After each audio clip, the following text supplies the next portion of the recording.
Halo Jebret Tim, kembali lagi bersama saya Oki Rengga di Dep Dagri. Saya adalah host pengganti setelah Intan dan Dias tidak bisa.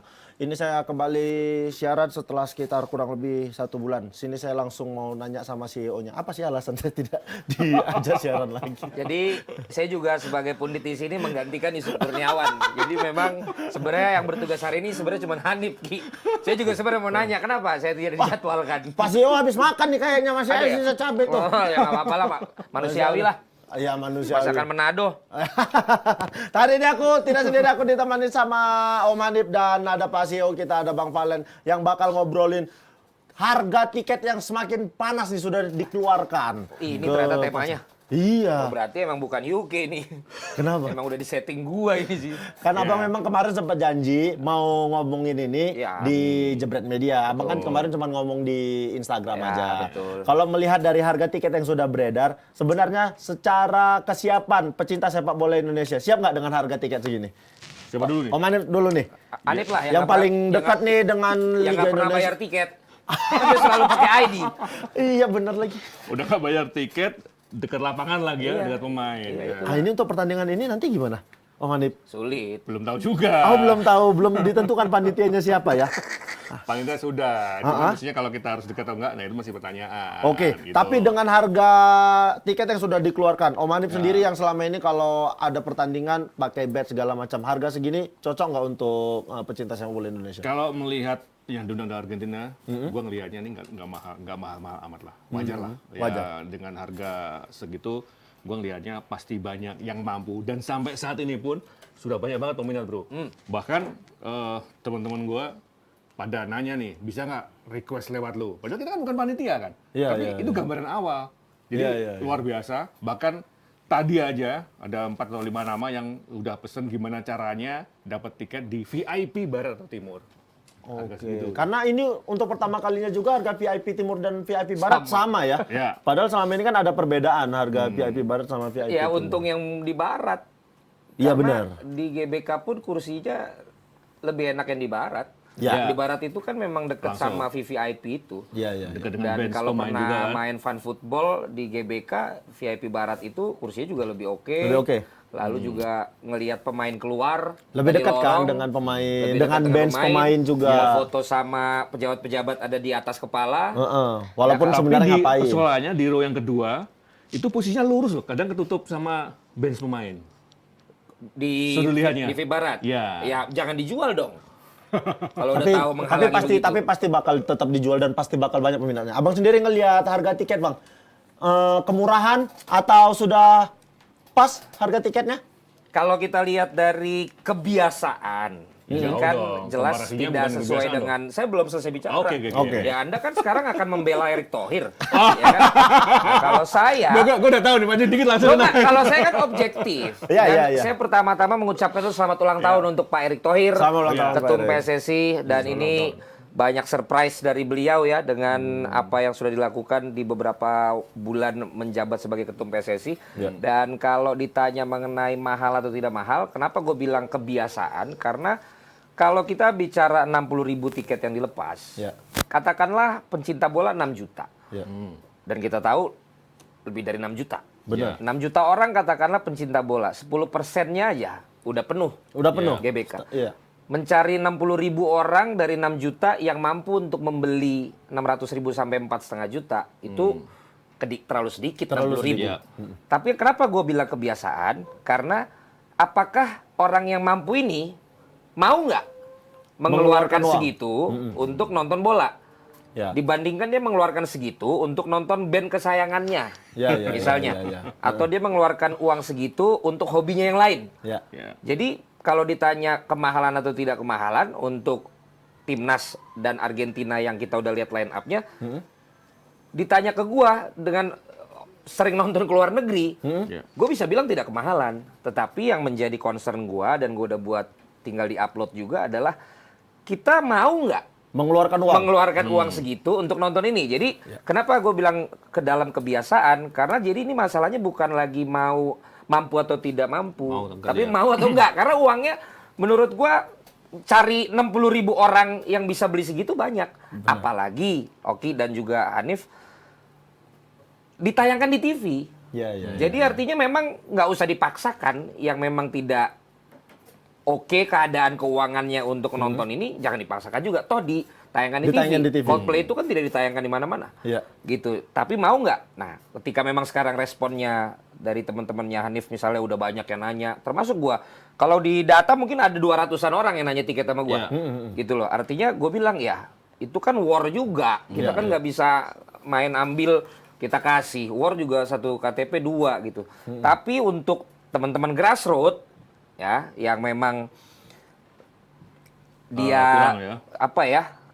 Suka banget bola tapi pendapatannya tidak terlalu tinggi, ya Untuk menganggap TV. itu terlalu tinggi gitu Oke. loh. Tapi kayaknya ini bukan hanya sebagai pecinta sepak bola yang mau nonton pertandingan ini. Betul. Bahkan ada orang-orang yang mungkin selama ini tidak mau nonton timnas, tidak Iya. pernah datang ke stadion. Begitu yang datang Argentina dengan skuad yang lumayan oke. Banyak orang yang, kayaknya aku bakal nonton timnas untuk pertama kali nih, kayak begitu. Kalau gua optimis ya, ini bisa sold out.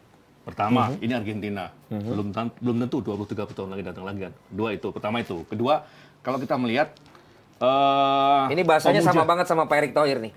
Waktu dia bilang kalau Coldplay bisa 1-2 tahun lagi datang, kalau Kalau Argentina Argentina belum belum tentu. tentu. Ya, karena itu Jadi logis, itu memang logis. ini kayaknya yang bikinin skripnya ya.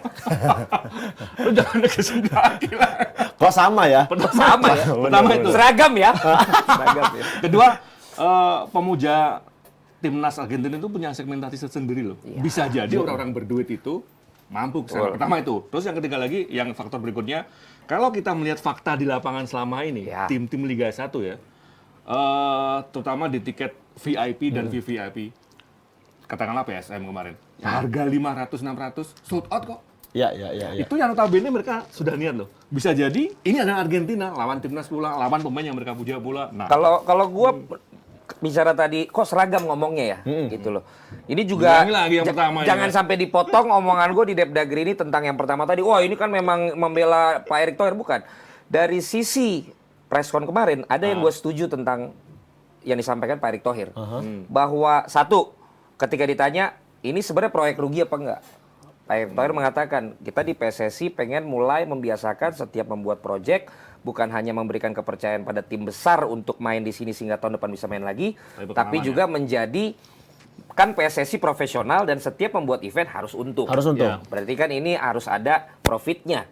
Berarti kan dari pemasukan tiket dan juga sponsorship Sponsor, dan hak siar. tayangan, segala macam. Yang paling gue setuju dengan apa yang juga gue perjuangkan dengan membuat YouTube ini adalah yang dikatakan oleh Pak Erick Thohir bahwa kita harus lebih menghargai value atau valuasi dari olahraga. Dibandingkan entertainment. Karena selama ini terlalu jomplang Antara orang yang memang mau menyaksikan entertainment dengan harga yang mahal dengan orang yang mau menyaksikan Pertandingan, olahraga. Sementara bahasa Pak Erick Thohir menonton pemain-pemain timnas yang membela bangsa ini menghadapi tim nomor satu di dunia, itu kan sesuatu yang valuasinya sangat mahal, bahkan bisa lebih mahal dari entertainment. Iya. Itu yang kami selama ini perjuangkan, kita teman-teman di sini Jebret Media perjuangkan. Kenapa kita mau berdarah-darah seperti ini, ngomongin bola luar negeri, bola dalam negeri. Sekarang ada bulu tangkis, ada voli, stand up olahraga, walaupun kita berdarah-darah, supaya sama tadi bahasa dengan Pak Erick Thohir, bahwa olahraga tuh bisa dijual loh. Ada value-nya. Dan harus dibiasakan sekarang bahwa untuk mendapatkan tayangan dan untuk mendapatkan informasi tentang olahraga pun ada cost yang keluar, berarti ada juga pemasukan yang harus bisa didapat supaya bisa berkesinambungan. Oke. Dan sampai hari ini yang bisa berbayar kan hanya Justin, Ya, ya kan? benar. Mau nggak mau, suka nggak suka. Membership bayar baru nonton. Artinya berapa ribu baru yang memulai seperti itu. Stand up comedy udah dilakukan oleh Panji Benar. dan kawan-kawan. Ini menurut gue terobosan yang kalau dalam hal menaikkan valuasi olahraga, gue setuju dengan apa yang dikatakan oleh Pak Erick Thohir bahwa ya ini mungkin momennya gitu. Tinggal gue untuk dalam hal ini tidak ada terlibat proyek apa-apa, Hanif. ya. Tapi gue akan menyuarakan yang memang mampu, ayo dong. Silakan. Inilah saatnya. Iya. Nih penonton kita juga bukan cuman masif di apa dunia maya yang memang keluar-keluar, tapi ternyata mau ngeluarin duit juga. Benar. Gitu kalau gua. Karena kan kebutuhan kita sekarang udah jadi 3 kan, kebutuhan premier, sekunder, sama konser. konser. Iya, betul sekarang. betul. Jadi memang itu harus Makanya Calontong kan viral. Ada tiket terusan antara Sampai November. nonton Argentina dengan Coldplay. tapi Catatan tidak keluar dari stadion. ya yang kurang diperhatikan oleh calon tong apa? Hah? Nah, ada. Apa yang kurang diperhatikan? Kalau Argentina itu kan Pak Erick Thohir. Heeh. Kalau Coldplay itu kan Pak Sandi Uno. Udah pasti dikeluarin ya. Ya, itu sama-sama satu alumni kok. Tapi cuman dalam hal ini proyeknya beda. iya, beda proyek kan. Tapi mungkin kalau dikolaborasi dengan apa yang dikatakan calon tong ada bagusnya juga. Benar, Siapa benar. tahu ada paket nonton Argentina. Cuman kan dan agak Coldplay. lama ya Bang ya. Kita nggak keluar-keluar dari GBK sampai Makanya, November. Dan entah kenapa Oki dan Hanif tidak disengaja kok tiba-tiba Messi nonton Coldplay. Iya Itu kok benar. jadi ada kok nyambung gitu loh. Ya itulah ya. Kita nggak tahu memang. Jadi intinya konsep entertainment itu berkembang luas ya. Bukan hanya yang pure, tapi dalam hal ini olahraga pun harus bisa ke sana gitu kan. Iya. benar. Betul. benar. Tapi gini, pada persoalannya, Oki, ada pertanyaan, kenapa orang mau nonton musik lebih mahal daripada nonton bola? Karena saat Coldplay menyanyikan lagu Kita bilang yang banyak nyanyi lagu Fix You, Fix You, Yellow, Universe, Viva La Vida Loca, Iya. apa? Banyak. Viva apa? Banyak itu tuh. Viva La La Vida. Heeh. Dia akan menyanyikan dan kita akan nyanyi bareng dengan performa Chris Martin yang udah kita tahu. Iya. Betul nggak? Betul. Sementara kita nggak pernah tahu apakah Messi main 90 menit, apakah dia akan mengeluarkan semua jurusnya yang biasa dan diharapkan keluar, apakah dia akan melakukan free kick yang menjadi gol, Iya. apakah dia akan melakukan gocekan yang melewati 5 orang, sesuatu yang kalau di musik bisa dipastikan. Iya. Bahwa itu dinyanyikan. Iya. Tapi kalau pemain bola Belum tidak bisa tentu. dipastikan dia akan main berapa menit. Iya. Tidak bisa dipastikan performanya seperti yang kita harapkan atau tidak. Oke. Itu kan yang menjadi pembeda. Tapi kalau dilihat Bisa nih. jadi Ah. ini ya besar kemungkinan Cepat ya ini sama, passingnya kali ini cepat ya. Iya. sama dengan ketika Argentina menjamu Curaçao kemarin.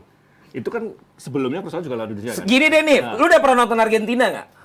Di TV sudah dong. Enggak langsung. Belum. Gua udah nonton 6 kali. Di 5 kali di Rusia 1 kali, 4 kali di Qatar. Maksud gua ketika ngelawan timnas kita itu sama. Apa? Dalam tanda petik ketika melawan Curaçao. Jadi ada kans tetap Messi diturunkan. Cuman ketika dia harus potensial dengan main terbaiknya, itu yang tanda tanya. Kebayang nggak berarti waktu Argentina main lawan Belanda, itu harganya harusnya berapa? Ya. Dengan drama semua yang langsung gua saksikan. Ya, di tapi depan kalau mata dilihat memang ketika Piala Dunia kemarin harga tiket Argentina bahkan sampai ketika final itu berapa? Next Carlos. Iya. Next Carlos itu dapat harga tiket dia ditawarin awalnya harga tiketnya 100 berapa Akhirnya gitu. bisa lebih murah. Dia dapat 75. Gua yang Kan ngasih. nggak laku. Oh itu dari apa? Next Carlos tanya sama gua, akhirnya gua bilang, "Los, gua beli di sini-sini coba lu cek." Akhirnya dia beli di aplikasi itu, dapat yang 80 juta di belakang gawang. Benar. 80 juta. Tapi itu adalah nonton 80 juta di belakang gawang dan pas banget final itu golnya banyak, di setiap babak dia dapat gol saat penaltinya Messi, ada penalti Messi ya? Iya. Dia dapat di belakang gawangnya. dia semua gol ada di situ, di Dia ada gawangnya situ. dia. Nah, gua nonton 4 kali, yang paling mahal yang gua beli 22 juta. Itu yang di pertandingan terakhir. Lawan Belanda gue Semifinal. dapet dari Belanda. Abis itu lah gue lupa satu lagi apa tuh. Jadi gue nggak nonton pas finalnya doang kan. Jadi kalau memang kita compare dengan Piala Dunia apa, harga ini sangat masuk akal. Masuk di Gua akal, mau bilang sangat amat begitu. masuk di Tapi akal. apakah ini mau dijadikan sportainment? Apakah bener kompetitif? Kan itu juga yang harus Ya. di apa ya? Yang menontonnya harus tahu bahwa ini tuh buat Argentina bukan kayak di Piala Dunia ya. Ya. Gitu. Lu juga jangan berharap Akan seperti mereka Piala Dunia. akan all out gitu loh, tapi ya. mereka ya memang menampilkan ya bagaimana Scaloni akan menerapkan gitu Ki. Ya tapi harapanku mudah-mudahan nanti GBK tetap merah putih Oh ya. iya dong. Pasti itu. Iya. Jangan sampai karena lawannya Argentina yang suka sama timnas Argentina juga Iya, banyak. iya dong. Nanti takutnya pada ngedukung Argentina pula. Dan, Kita tetap dan yang dukung paling timnas. penting, gua akan tetap menyuarakan di sosmed maupun di Jebret ini ya penuhi GBK gitu loh. Ya harus dibikin sold out supaya ya gairah sepak bola ini muncul lagi dan Mulai bangkit. dan di tahun-tahun ke depan rencana datengin siapapun klub besar, hayu. Benar-benar karena memang Gitu Pak. di era pesannya di, apa? di era Pak Erick Thohir sepak bola memang benar-benar mau dibikin jadi bisnis. Bisnis yang menguntungkan untuk dan siapapun. transparan. Itu yang paling penting. Iya. Itu yang paling penting. Nah, seperti Berarti selama ini nggak transparan ya, Bang? kurang lah. Kurang lah. Tapi kalau mau ditanya kurang atau tidak kan memang itu perkumpulan sendiri sebenarnya. Yang secara aturan memang sebenarnya tidak perlu dipublikasi. Sebenarnya kan itu. Bener. Jadi akhirnya Tapi kan kita sebagai pecinta sepak bola pengen tahu nah, transparansi. ketika akhirnya ada pengurus yang malah dengan voluntarily membuka, kita apresiasi. Tapi Bener. ketika pengurus itu pun tidak membuka, ya memang itu kalau hak mereka sebenarnya. kerannya dikelola sendiri mau gimana? Ya, Kan bukan ini kita juga. Ya, Benar. misalnya gini, kalau kita melihat ini soal keterbukaan itu tadi ya, kalau kita melihat selama ini yayasan, bukan perusahaan profesional. Ya, makanya gitu gua kan. bilang perkumpulan. Ditambah lagi ya, tapi ini yayasan yang publik hampir 80% 70% semuanya pengen tahu. Nah, kalau kita melihat selama ini sebenarnya ada kok itu keterbukaan tiap 1 tahun sekali. Cuman persoalannya itu tidak disampaikan. Coba dicek ke dulu, publik, ya. setahu gua Persatuan Sepak Bola Seluruh Indonesia perkumpulan bukan yayasan. Iya. Mirip-mirip yayasan maksudnya. Karena kalau yayasan itu murni non profit. Non profit. Dan itu akan berbahaya kalau lo menjadi penyelenggara pertandingan, kalau lo membuat bisnis. Dia harus punya regulator, makanya kalau di liga ada namanya PT LIB. PT LIB. Makanya ketika Pak Erik mengatakan harus independen, kenapa waktu itu gua mengundang Nine Sport dalam hal ini agency? Karena yang bisa setahu gua kalau perkumpulan, Belum bisa ya. yang bisa tuh harus ada perantaranya yang memang secara bisnis mengelola itu. Tidak bisa langsung. Kecuali PSSI adalah PT. Ya. Gitu. Termasuk Jadi apapun itu ya. Iya. setahu gua, karena kalau lo mau menjadi profit dia bukan perkumpulan lagi. Iya. Ya.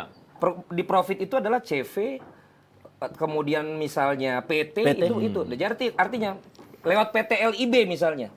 Nah itu bisa, tapi kita cek lagi kalau PT LIB ini berisi para pemegang saham adalah pemilik klub. Sementara dalam hal ini PSSI pengen punya divisi usaha untuk promotor, Ya.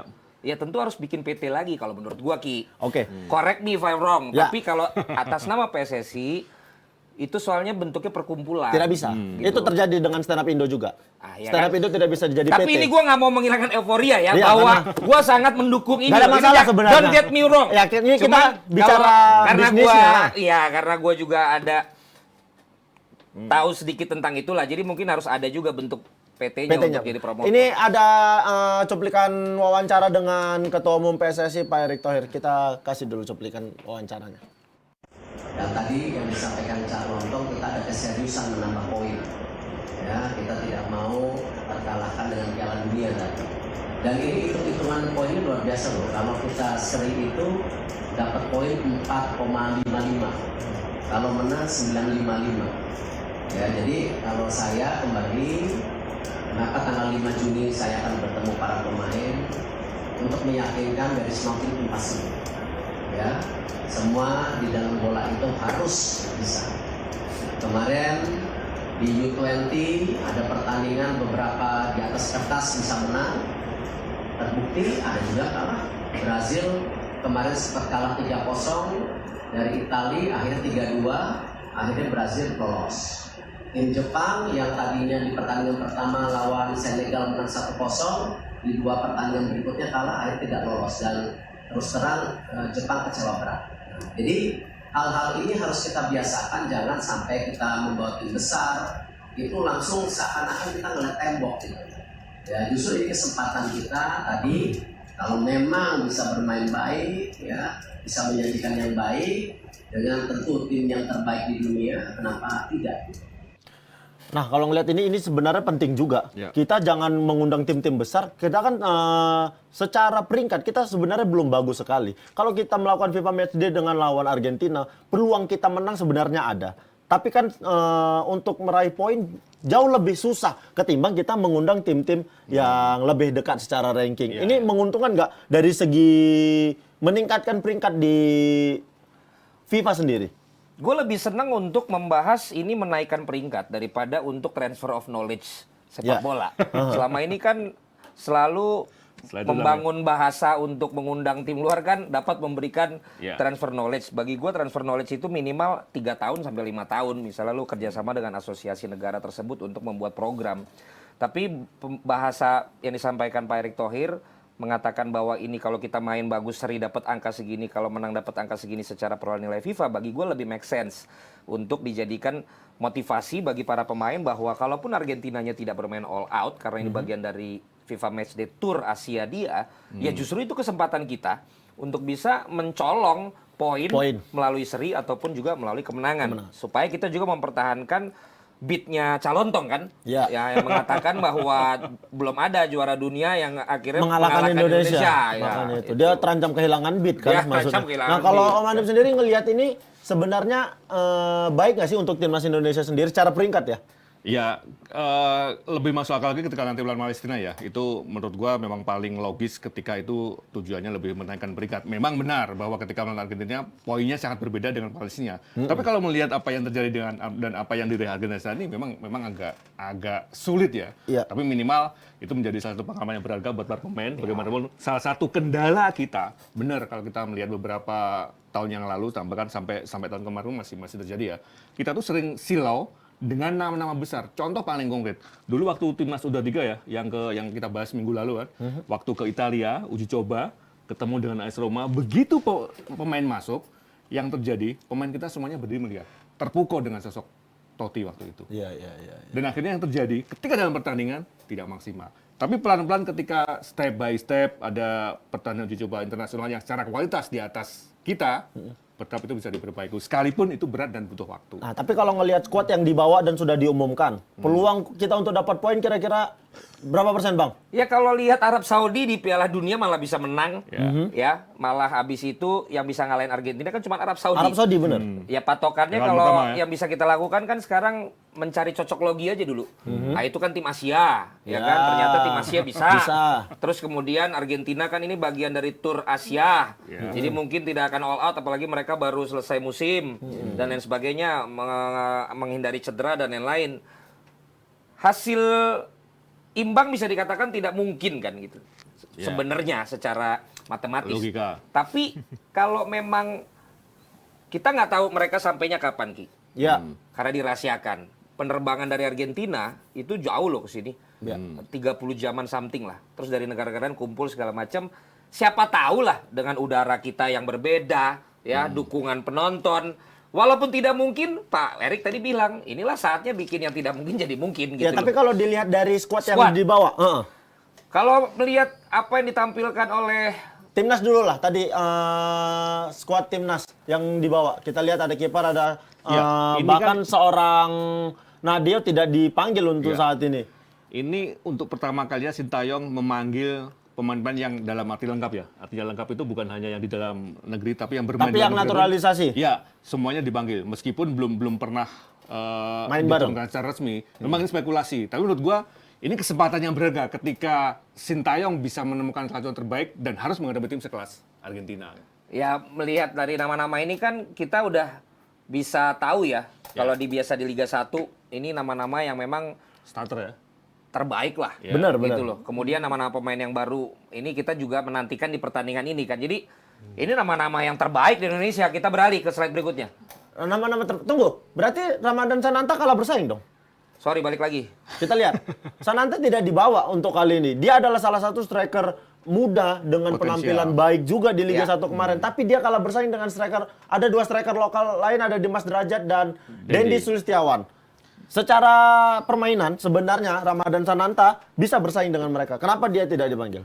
Karena pilihannya kan tetap harus limited. Ya, seperti Hoki Caraka waktu di SEA Games juga akhirnya tidak dipanggil. Ya. Yang dipilih Titan sama Jauhari. Sama Jauhari. Tapi kan akhirnya juga works. Ya. Ya. Dan kali ini kan pelatihnya juga bukan Coach IS. Ya. Coach Sinteyong. Dia pasti punya pendekatan pemain yang lebih dia tahu, yang lebih dia percaya, yang sudah tahu untuk dia Main dia gimana? mainkan dengan Ya. polanya. Jadi saya pikir ini seleranya Coach Sinteyong Hanya ya. selera berarti ini ya? Karena enggak, karena harus kita ingat bahwa si Derajat tadi, Dimas Dimas Derajat? Dimas Derajat dulu kan juga dikritik karena tidak dipanggil-panggil. Iya. Akhirnya kan dipanggil.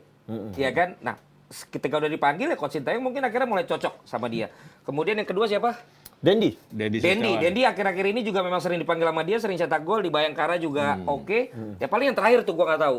Karena memang kita juga belum pernah ngelihat dia. Dia juga baru selesai natural disumpah kan, itu pemain kan? Dia di Akademi Ado Den Haag kan. Oke, dia hanya di Nah, akademi. menurut maksudnya. gua harusnya dia ntar aja. Kasih kesempatan untuk Karena Sananta dulu. untuk 20-30 tahun lagi nggak bisa ketemu lagi sama Argentina ya Sananta lah gitu. Kalau Dan menurut gua. Struijk itu baru beberapa kali bergabung dengan timnas 20, itu pun baru sekali dia mencetak gol ketika melawan Slovakia. Ya, ya. Artinya kalau kita melihat jam terbang menit play-nya Sananta bisa Apalagi di udah atas viral lagi Oke, kan, iya. dia minta didoain untuk. Iya, ternyata dia nggak dibawa. Ada beberapa tuh Dewangga Nah, juga. tadi kan itu nama-nama besar ya dari Indonesia lihat. Oke, tuh. kita Ya. slide ke Argentina sekarang. Jadi coba kita lihat lagi sekali lagi Indonesia dulu sebentar. Indonesia, kita lihat Jadi Indonesia. Indonesia ya, nama-nama besar ya, betul ya. Sekarang kita slide ke Argentina. Nah, tiba-tiba langsung yang tadi langsung lupa saya nama-namanya. Begitu ngelihat yang ini gitu loh. Karena memang Ini kayak lagi gabungan antara Depdagri terus ngomongin DPI. Bener, Kok karena ini ini- ada Emilio Martinez yang baru gua ketemu di Liverpool. Ada lagi si Enzo Fernandez yang kemarin main di tengah waktu di Qatar bagus banget. Masuk dia ke situ ada si bodyguard itu siapa namanya? De Paul. Si De Paul, ada McAllister di Brighton, ada Di Maria, Otamendi. ada Pemain Alvarez, cadangannya ada siapa sih? Messi. Dengan Sejarah tidak Fiorentina. mengurangi rasa hormat, gua nggak setuju sama Hanif bilang.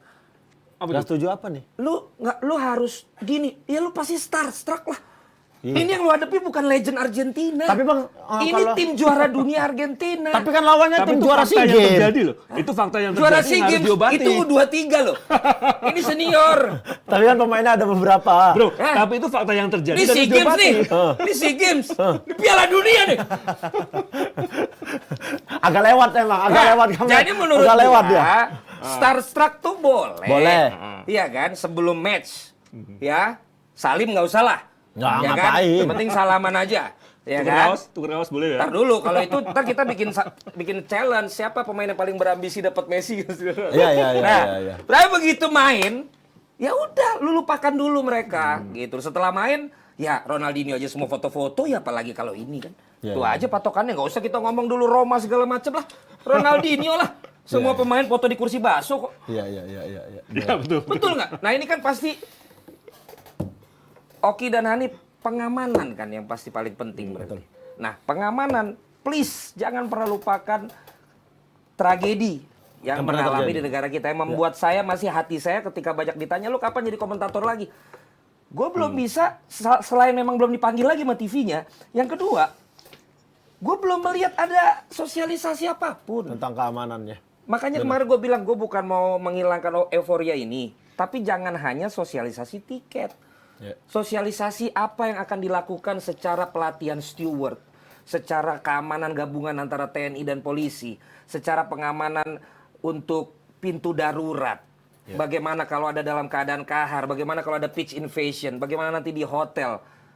Dengan waktu yang sangat relatif singkat, Ki dan Hanif, sampai 19 Juni, itu juga dimunculkan dong. Kenapa? Karena dari 100 orang tiket yang udah minta sama gua, banyak diantaranya keluarga gua yang pengen bawa anak-anaknya. Udah pasti. Jangan sampai yang dulu gue bilang, ayo datang ke stadion dengan anak-anak dan keluarga, itu sudah aman. Jangan sampai itu malah tidak terrealisasi. Makanya gue bilang sama anak gue jujur, yang udah bisa gue pastikan kita nonton Liverpool di Singapura akhir Juli. Karena gue udah punya pengalaman di Singapura, semua lebih teratur. Gitu. Di sini sebenarnya bisa teratur asal gua mau jelasin asal dikit aja. ya Mau asal jelasin ada dikit. kita butuh apa ya penjelasan juga, kita butuh tahu juga Oke. apa yang bakal dilakukan pihak keamanan kayak begitu. Selama ini kan kita nggak tahu. Setelah tragedi Kanjuruhan ya, itu kan sempat ada pembelajaran secara khusus kepada steward dan semua klub, termasuk juga dari pihak kepolisian, Mabes dalam hal ini. Karena kalau nggak salah 2 bulan yang lalu ada pelatihan selama kurang lebih 2 minggu dari langsung unitas konventri, Bu. Ya, dan mereka adalah konsultan, diantaranya pembicaranya konsultan pengamanan Piala Dunia di Qatar kemarin. Dan itu ada kewajiban dalam tanda petik, mereka yang ikut pembelajaran ini harus ditransfer ke klub. Nah, terkait dengan laga timnas ini, karena ada kans yang cukup besar, katanya ya, panitia yang dilibatkan, termasuk pengamanan, itu panitia yang kemarin terdaftar sebagai panitia di Piala Dunia. Dan kemarin sebelum diumumkan gagal, itu sudah ada pelatihan khusus bagaimana mengamankan sesuai dengan standar yang ditentukan FIFA. Sekarang sebelum lu ngomong, ada nggak yang ngomongin itu? Tidak ada. Sebelum Oki nanya, ada nggak yang ngomongin itu? Itu yang mungkin nanti tak sampaikan. Yang selalu ramai kan masalah harga tiket. Ya. Bener nggak? Masalah Nah, sekarang keamanan kita kita makasih belum tahu. Hanif menerangkan ini. Bener, Sesuatu bener. yang membuat gua, oh ternyata sudah ada. Ya. Dan jauh lebih tenang kita Tapi kan kalau kita dikasih tidak tahu itu. Benar. Kenapa itu malah tidak dijadikan trending topik? Kenapa dijadikan highlight untuk berita-berita lain? Kenapa Iya. hanya harga tiket segala macam? Makanya dan narasi teman-teman sosmed anonim ya, terutama ya bola yang gampang bikin viral ya. Kalian juga ini tugas bicarakan kalian, dong. Jangan kayak cuma begitu. kalian bikin rame harga tiket, jangan kalah sama Coldplay. Jangan gitu dong. Di mana ingatan kalian bahwa kita ini ada PR besar gitu. Jadi kalau Hanif udah sampaikan tadi, nanti dipotong itu videonya bahwa justru Hanif yang pertama kali nerangin bahwa sudah ada pelatihan yang dilakukan seperti Benar. itu. Kita nggak tahu itu. Kalau seandainya tidak diomongin sama Mane pada ini. Kayak Dan rencana itu nanti juga yang akan diterapkan di Liga 1. Loh. Jadi selain dari materi dari Universitas Coventry itu juga ada kewajiban, ada kerjasama juga pihak keamanan itu kan sudah ada standarisasi yang sama dari Mabes Jakarta sampai ke bawah, yang itu wajib diterapkan nanti pada saat penyelenggaraan untuk Liga 1. Iya, dan- Awalnya nanti dimulai dari sini. Jadi bahwa verifikasi bukan hanya tentang 5 infrastruktur yang selama Ya. ini kita tahu, ini juga harus mulai disosialisasikan dan di-approve secara sistem nasional tentang security matters. Gue udah bikin konten di Jebret Media ya, di data Jebret terbaru. Ketika Inggris rusuh di tahun 70 sampai 80, itu akhirnya sampai 80-90, kan waktu 70-80 rusuh akhirnya bikin pagar. Setelah bikin pagar 80-90 ternyata ada Hillsborough, ada kebakaran. Akhirnya dibikin tanpa pagar lagi. Secara nasional mereka membuat yang namanya Taylor's Report. Dan sekarang ada yang namanya Green Guide. Buku hijau mereka bagaimana punya guide untuk semua stadion dari Liga Profesional 1 sampai Liga Profesional 4 harus seragam. Dan setiap satu stadion harus punya kepala security matters dan crowd control yang tersertifikat.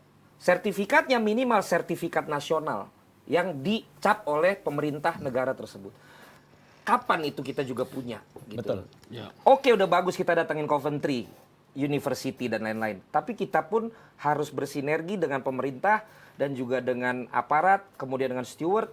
Itu harus kita jadikan kurikulum juga gitu loh kalau menurut gua. Sehingga sertifikasi itu benar, jangan cuma sekedar kalau di fun football bikin event dan lain sebagainya. Yang penting kan gue cari steward nih. Ya. Gitu loh, tapi tidak tersertified. Tidak mengerti apa fungsi steward itu sendiri. Sebenarnya itu harus Kira-kira berapa banyak steward biasa di Liga 1 untuk kategori Persija main? Tim-tim besar, 5 tim besar itu ya, kemarin yang terdaftar 400 sampai 500. Dan itu nanti akan ada pelatihan khusus. Kalau tim-tim yang katakanlah tanda kurang berisiko, itu ada 50 sampai 100. Ah, ini judulnya gue senang nih. Ini Crowd control jauh lebih penting daripada war ticket. Benar, Karena benar, lu benar. war ticket udah berhasil pun ya, kalau tidak bisa terkontrol nanti suka repot. Nah, catatan di Inggris Ki, untuk kayak City, United, Liverpool yang gede, itu minimal 1000 stewardnya. Tapi fakta lain yang abang tidak tahu, di Inggris itu setiap ada pertandingan besar, di setiap sudut komplek perumahan warga itu ditaruh polisi karena kekerasan sering terjadi Di sekitarannya. di sekitarnya, Iya. bahkan sampai segitunya. Benar-benar detail kan? Benar-benar Gitu detail. loh, benar-benar. Nah, Bukan hanya di stadion, di setiap sudut simpang blok ya kalau di sana bilangnya, setiap blok itu ditaruh keamanan. Dan sorry banget, gue bukan jadi tiba-tiba SJW, gue bukan jadi tiba-tiba pansos, gue juga bukan bagian dari SOS-nya Akmal Marhali. Ya. Tapi karena ini menjadi alasan kenapa gue mundur jadi komentator Liga 1, dan ini kemudian muncul ada pertandingan besar, ada konser besar, mau ada Liga 1 lagi. Ya ini hanya hati nurani dan concern gue aja. Ya, untuk menyuarakan ini gitu loh. Dan gua pun mendukung Pak Erick Thohir ketua umum, mah gue dukung karena apa ruginya kita. Bener. Dari dulu udah concern olahraga. Toh kalau sepak bola jadi Toh, baik juga kita sekarang yang betul seneng. Ya kan kita jadi seneng, apapun yang dilakukan sekarang benar-benar memperlihatkan kinerja yang cepat gitu. Tapi tolong yang ini jauh lebih penting. Betul. Oke, kalau gitu Bang, makasih nih Bang udah gabung sama kita. 5 menit lagi tapi yang slow-slow dikit dong gua. Aduh, Kayaknya nanti udah. gua potongan gua yang lagi ngotot terus sih gua kayaknya. Wah, pengen yang Nggak, satu agak pertanyaan lagi slow-slow. tapi gua udah langsung slow Oke. gitu. Kasih pertanyaan dulu lagi. Ya udah, pertanyaan slownya gini aja, kita lewatin aja lah Argentina sama timnas yang bakal main. Enggak apa-apa Argentina dong. Oh mau, Argentina. mau Argentina. Yang nggak Benar. gini aja, kalau gitu. Ada beberapa pemain yang nggak dibawa sama Argentina juga. Iya. Ada Lautaro, Betul. ada Dybala juga. Iya. Jadi gini teman-teman ya. Ha-ha. Lautaro ini kan masih mau main di Champions League final. Iya. Dan Iya. dia punya alasan tersendiri katanya. Iya. Tapi kan mungkin dia butuh libur lah setelah Champions League kan baru Iya. tanggal 11 Juni. Tanggal 11 Juni. 19 Juni udah main lawan Timnas Indonesia. Indonesia. Dybala main sama Dybala sekarang main di Jupe, di Roma. di Roma, bakal kan? final. Roma main di Conference League final ya? Iya. Sama Mourinho. Bukan conference, UEFA. UEFA. Dia UEFA bukan Iya, dong, Europa. Conference kan? Europa League dia. Oh, Roma Ketemu Europa. Sevilla. Oh ya, lawan si Sevilla. Sevilla ya. Dia juga kan main sebelum Champions League. Rabu ini. Ya, mungkin ada alasan apa kalau dia? Itu juga kan? Capek mungkin. Padahal nggak tahu mereka bisa liburan ke Bali. Nah, Ya? butuh liburan. Ya, Iya kan. Tapi kan setelah itu langsung ada kompetisi mereka kan. Iya. Nah, jadi kalau cuma 2 pemain-pemain itu mah, teman-teman, gue bisa jamin Tidak mengurangi. permainan Argentina itu indah. Ya. Itu kalau lo saksikan secara langsung pertandingannya. walaupun bukan yang ngotot di Piala Dunia, gue yakin kok lu bisa lihat dan mengerti bagaimana secara taktikal dan juga secara keindahan bermain sepak bola yang bisa kita lihat dari Argentina. Dan nggak akan ada ruginya kalau kita memang nonton langsung untuk ngelihat wah gitu. Tapi kalau mau lihat yang malah lebih detail, jelas, ada siaran ulang, nonton di TV. Nonton di TV. Intinya mau nonton di dalam lapangan ataupun juga di TV atau juga nanti di reaction, ya kan? Yang penting ditonton. Dan ini untuk sepak bola Indonesia. Ya. Argentina, Famos Argentina. Wes, dukung Argentina nih. Belanda tetap. Oh, Belanda. Tapi kan yang lagi sekarang diundang Argentina. Argentina. Belanda udah pernah Wes, datang. nggak support timnas nih. Apa Ayo nih? kasih support timnas dikit dong. Timnasnya? Iya. Kau jangan ragukan masalah Asik. timnas Inilah, aku. inilah yang kutunggu. Cuman ini yang kutunggu. Kau jangan ragukan, Jangan ragukan timnas masalah aku. timnas. Walaupun kita materinya lebih kurang dari pemain-pemain sana, walaupun nama-nama pemain kita kurang besar daripada pemain-pemain Argentina, tapi ingat, kita bermain di area yang menjadi peninggalan paling membanggakan untuk olahraga Indonesia. Kita bermain di Gelora Bung Karno. Ya. Bung Karno kita tahu bagaimana nasionalismenya, dan kita tahu juga bagaimana perjuangan kita ketika zaman-zaman penjajahan. Kita tidak pernah yakin akan menang, tetapi ternyata kita bisa menang juga dengan bambu runcing, dengan hal-hal yang minim yang kita miliki. Sekarang tidak akan pernah ada yang bisa bilang kita bisa menahan seri atau bisa menang. Yang penting keluarkan kemampuan yang terbaik, yang penting bisa bermain dengan hati, yang penting Garuda itu lebih besar daripada nama di punggung para pemain. Maka yakinlah bahwa kita bisa meraih hasil yang maksimal, apapun itu hasilnya. Karena siapa kita? Indonesia. Gue pengen tahu nanti akun-akun itu. Kayak dia yang siaran jadinya. Kayak bukan saya hostnya jadinya. Sorry. Terima kasih banyak. Udah ngomongin Ngobrol, tadi, terima kasih. Terima kasih. Kita bakal lanjut ngobrol di Dagri. Lumayan, banyak yang bisa dipotong, Bang. Aduh, jangan lah. Potong jadi short kita aja juga lumayan tuh. Jangan. Jadi short kita. Ini gara-gara UK. Terima kasih Bang Valen. Nah ini sekarang kita mau lanjut bahas tentang Piala AFF U23 yang sudah melakukan drawing, Pak Manip. Kita itu satu grup dengan Malaysia dan Timor Leste. Ya. Nah kalau ngelihat dari grup ini, paling muda ini lawan di grupnya siapa nih ya kira-kira? Ini satu grupnya Malaysia, Timor Leste, Indonesia dan Itu 3. hanya 3 ya? Iya, karena Singapura kan tidak. oh iya karena belum ada, iya ya. benar-benar. Nah berarti kalau ngelihat kayak begini pede dong kita lolos nih. Harusnya bisa sih, karena kemungkinan besar materi yang turunkan kan sama dengan kemarin di U22 SEA Games kan. Dan juga Malaysia sudah berstatement bahwa menteri pemain tidak akan berubah banyak dibanding kemarin. Begitu juga dengan Timor Leste. Tapi dalam artian pantang untuk meremehkan ya. Kita tahu bahwa Timor Leste punya sejarah cukup bagus ketika melawan kita. Ada faktor X yang membuat mereka tampil luar biasa. Nah ini yang benar-benar harus diwaspadai. Begitu juga dengan Malaysia. Ada rivalitas yang luar biasa. Tapi kalau melihat ukurannya teknis, acuannya teknis dari kemarin, gue optimistis lolos babak berikutnya. Ya. Tapi kalau ngelihat skuad yang diturunkan tidak terlalu jauh dengan SEA Games kemarin, kan mungkin juga skuad SEA Games dibawa ke sini. Apa nggak khawatir ini malah kebaca dengan tim lawan?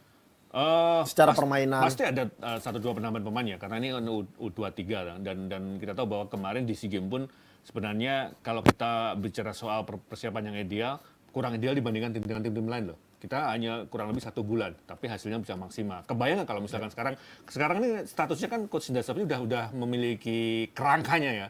Siapa yang dudukkan sebagai starter, karena kemarin di SEA Games itu sebagai dalam perjalanan sebagai ajang pembentukan tim secara keseluruhan. Dan saat ini sudah ketemu. Jadi artinya saat ini untuk persiapan di AFF U23 ini tinggal tambal sulam aja, mana yang kurang, mana yang perlu diperbaiki, mana yang perlu ditingkatkan. Oke. Ini yang diambil berarti kalau dari grup Indonesia hanya juara grup berarti ya? Ya. Hanya juara grup. Itu alasan Singapura nggak ikut apa sih? Kalau nggak salah kemarin sentimennya karena hasil buruk di SEA Games ya. Karena kemarin kalau nggak salah lawan Vietnam kalah 1-3, lawan Thailand 1-3, lawan Laos seri 1-1, dan lawan Malaysia ya kalah 0-7. Itu dianggap pukulan telak, butuh momentum perbaikan untuk bisa mengembalikan seperti semula. Kalau nggak salah alasannya lebih ke teknis. Alasannya seperti itu. Yang lolos yang lolos AFF berapa tim sih? Maksudnya? 4 ya? 4. Iya, 4. 4 setelah itu semifinal. Ya, semifinal, final. Dan kalau kita melihat kekuatan selama ini mungkin yang sedikit mengejutkan, nanti tetap pada Vietnam dan Thailand. Vietnam dan Thailand. Ya. Itu berarti dari 4 yang diambil hanya 2 nanti ya? Atau gimana sih? Runner up terbaik. 3 juara grup dan 1 runner up terbaik ya. masih ada peluang Indonesia besar untuk lolos di fase grup ini. Ya mudah-mudahan dengan hasil baik di SEA Games kemarin, ini timnas U22 tidak puas diri dengan segala macam karena ada pertandingan besar selanjutnya Ya, dan apalagi yang lebih kan penting ini nih sebenarnya. Juli kan sudah kompetisi domestiknya bergulir. Iya, Juli Artinya juga kalau kita bergulir. ngomong soal kondisi pemain, sebenarnya Agustus sudah dalam situasi yang lebih baik lah, sudah mumpuni gitu kan. Karena bersama klub pemainnya sudah dimatangkan paling nggak tes 1 bulan, kemudian Juli sudah mulai kompetisi lagi, artinya karakter sudah mulai terbentuk, kemudian kondisi secara keseluruhan, dan ketika bergabung di timnas, pelatih tinggal memoles lebih ke taktikal aja. Oke. Ya mudah-mudahan hasilnya baik ya timnas Indonesia di Piala AFF U23 ini. Dan ini ada berita terbaru adalah PSSI pastikan dirteknya dari Jerman. Tapi untuk saat ini belum disebutkan siapa sosoknya. Betul, karena kalau nggak salah baru bulan depan ya akan ketemu atau komunikasi dengan DFB ya, PSSI-nya di Jerman. Iya. Nama-nama yang mungkin disodorkan dan nama-nama yang mungkin akan dipilih sebagai direktur teknik. Dan kalau nggak salah sekarang itu udah ada nama-nama yang dianggap mumpuni sudah keluar sih. Tapi itu kan lebih pada asumsi publik aja. Iya. Kayak Joachim Low kemarin kemudian Michael Zorc yang dulu di Dortmund. Bahkan kalau kita melihat nama-nama Oliver Kahn juga ada, karena Oliver Kahn meskipun sebagai kiper tapi pengalaman dia di bidang kepelatihan dan semuanya sangat mumpuni. Jadi saya melihat ini menjadi Kebetulan juga Oliver Kahn baru dipecat dari Bayern Munchen sebagai CEO-nya Bayern Munchen. Iya. Ada peluang juga. Tapi kenapa pilihannya Jerman? nah itu yang Apakah secara filosofi baik untuk timnas Indonesia? barangkali loh ya nih, kalau gue ngelihatnya Jerman kita tahu di Piala Dunia 2000 berapa ya awal itu dia kan gagal total. 2002. Iya 2000. Iya, setelah itu mereka fokus pembinaan usia muda. Ya, Akhirnya 2014 mereka juara. Jadi ada ada estafet yang memang bertahap dan mereka ketika pada usia yang benar matang bisa juara Piala Dunia. Jadi gua ngelihatnya bagaimana mereka memang Jerman dianggap sebagai sepak bola yang textbook ya. Tapi mereka selalu disiplin dari awal dan mereka juga memiliki pembinaan usia muda yang cukup bagus, ditambah lagi kompetisi Bundesliga 1 dan 2 banyak pemain Asia yang bisa dimaksimalkan. Nah, dan ini kalau dilihat sebenarnya kita sudah punya pelatih seorang Sintayong yang secara pengalaman sangat banyak. Kenapa kita butuh Dirtek? Apakah Sintayong tidak diperpanjang kontraknya? Atau sebenarnya apa yang dilakukan PSSI dengan mendatangkan Dirtek? Ya, kalau melihat selama ini beberapa pelatih sebelumnya ya, keputusan memperpanjang atau tidak itu sekali lagi tergantung pada hasil akhir. Ini kan masih ada kesempatan buat Sintayong untuk tampil di ajang yang cukup besar. Bisa jadi kalau misalkan hasilnya bagus dan memuaskan sesuai dengan target, gua melihatnya ada kans yang cukup besar juga dia diperpanjang. Ditambah lagi apa yang dia lakukan selama ini juga tidak gagal kok. SEA Games memang yang juara di bawah pelatih coach Indra Safri. Tapi kita lihat pemain-pemainnya rata-rata dimatangkan oleh Sintayong di turnamen sebelumnya. Bagaimana karakternya, bagaimana fisiknya, bagaimana tactical play-nya. Dan mereka pemain yang benar-benar oleh Sintayong ini akan pemain yang bisa diandalkan dan terbukti ketika di SEA Games kemarin. Ini ada kekhawatiran saya pribadi nih ya, kalau seandainya Dirteknya dari Jerman, soalnya Sintayong ngalahin Jerman kan waktu itu. Wah, keras pula nanti di sini. Dan pasti sudah pasti kerjasama dengan Jepang ini hanya untuk sepak bola putri berarti ya? Kalau melihat yang terakhir kemarin iya, dan wasit lo ya, bagaimana pengembangan secara keseluruhan. Tapi tidak untuk kemungkinan itu kan berubah lagi dengan pengembangan kerjasama di bidang yang lain. Di bidang yang lain. Tapi untuk saat ini itu difokuskan untuk sepak bola putri. Iya, dan sekali lagi soal wasit itu. Iya. Dan ini juga ternyata selain PSSI, ternyata tim Persita juga ngambil Dirtek mantan kiper timnas Italia Walter Zenga. Wah, keren sekali nih Persita. Kayaknya serius sekali dia ini. Tapi masih rumor ya, ternyata. Kalau seandainya ini terjadi, sepertinya tim-tim lain bakal ngikutin ini juga nih kayak begini. Om Hanif sendiri ngelihat Persita melakukan manuver seperti ini, baik nggak sih? Cocok nggak sih sebenarnya untuk mereka sendiri? Kalau kita melihat musim lalu, Persita itu termasuk mengejutkan loh. Bagaimana di putaran gua penampilannya juga cukup bagus. Mereka berhasil menaikkan pemain muda, sekalipun ketika sudah jadi harus diambil tim lain ya. Tapi setidaknya ada kultur yang bisa diambil sisi positif dari Persita. Artinya, ini keputusan jika benar-benar terbukti ini keputusan yang tepat. Kita tahu bahwa Zenga ketika melatih tim-tim Serie A, dia tipe pelatih yang pandai memoles pemain-pemain muda. Gue ngelihatnya itu yang nanti akan bisa menjadi keuntungan yang bisa diambil oleh Persita. Dan jangan lupakan juga kemarin fakta kita di musim kemarin ketika tim kita di Persija ada Thomas Doll, kemudian Persib dengan Luis Milla. Ternyata ada pengaruh yang signifikan, bukan hanya secara coverage media, tapi habit atau perhatian dari publik luar biasa loh.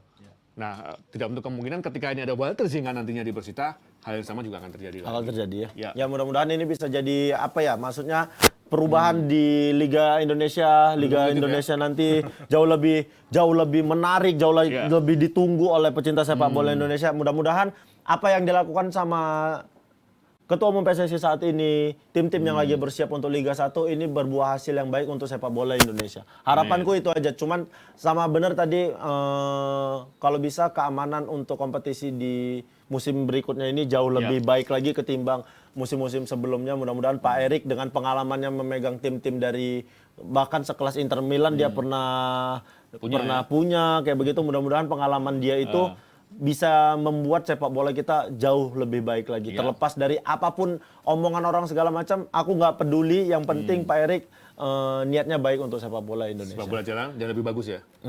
Ya, kalau dari saya kayaknya titip liga aja, Mas Hanif untuk musim depan. Saya titip ke Mas Hanif aja. Informasi informasi A1 nanti kita WhatsApp aja. Yang belum bisa dikeluarkan ke publik. Terima kasih banyak Jebret Tim yang sudah menyaksikan Dep Dagri hari ini. Kita ketemu lagi di episode selanjutnya. Bye.